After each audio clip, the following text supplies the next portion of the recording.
Ever wondered who stands for what in the European Union's electoral system? It's not just a bunch of countries hanging out. It's an intricate dance of policies. But here's the kicker. How on earth do these different nations all agree on one thing? Today, we're diving into the secrets of the EU's electoral game. We'll figure out how they decide on stuff, spot the key players, and unravel the whole 27-nation puzzle.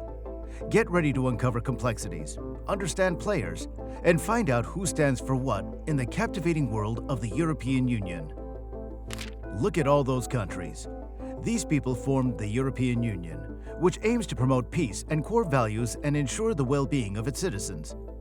This is what's on their official website, along with providing freedom, security, and justice without internal borders. They also want to tackle any issues when it comes to immigration, managing asylum, and fighting crime, but not in a cape-fighting crusader sort of way. Think of it like the Justice League, but instead of individual superheroes, there are 7 major political groups: the European People's Party, the Progressive Alliance of Socialists and Democrats, Renew Europe, the Greens-European Free Alliance, European Conservatives and Reformists Group, Identity and Democracy, and the Left Group. Now that you're familiar with the parties in the Union, let's move on to the electoral system, shall we? But before that, you should know the difference between the EU and European Parliament. Okay, so the European Union is, well, watch the first few seconds of this video and you'll get your answer. The European Parliament, on the other hand, is a legislative body within the European Union. In other words, it serves as a forum for debates and political decision-making processes. So, how does this whole voting thing work? Well, you'll find out later in this video, of course. Once you make it to the end, don't forget to hit that like button and subscribe to the channel to see more of our content. Before you find out how European citizens cast their votes, let's get familiar with the types of voting involved. Now, in the European Union, there are 2 ways to cast your votes: direct and indirect.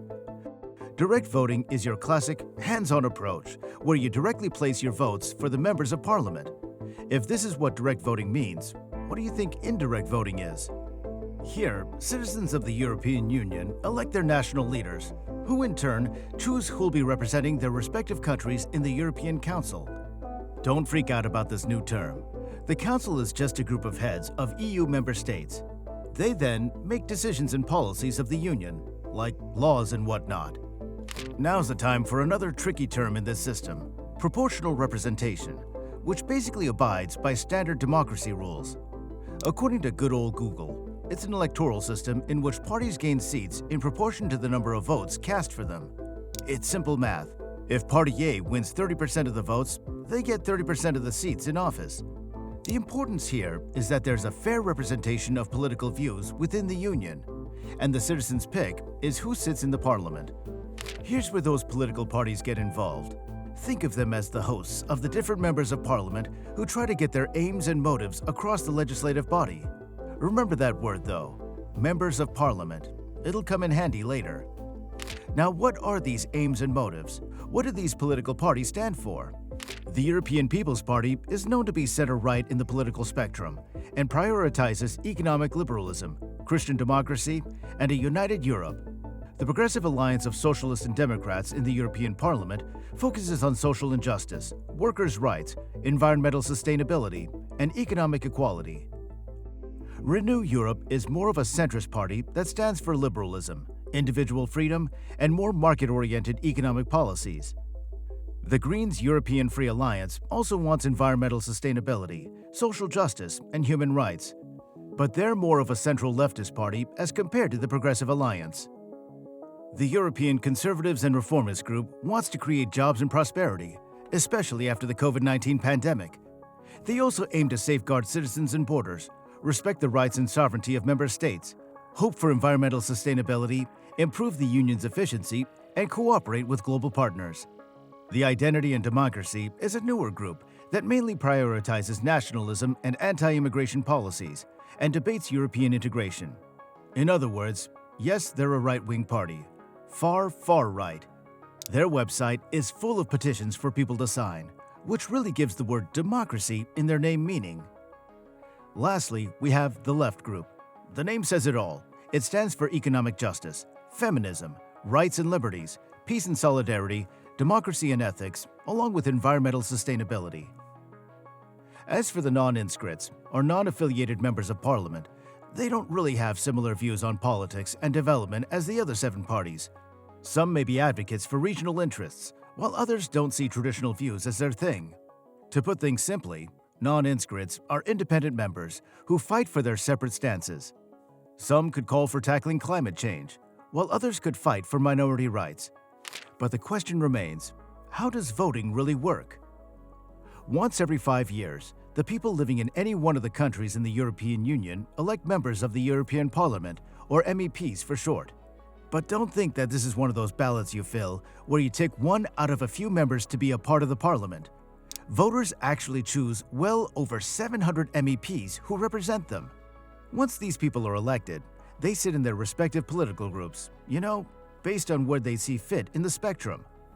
The fact that proportional representation is followed and the citizens' votes are what determine which MEPs decide the laws of 27 countries is very important to note.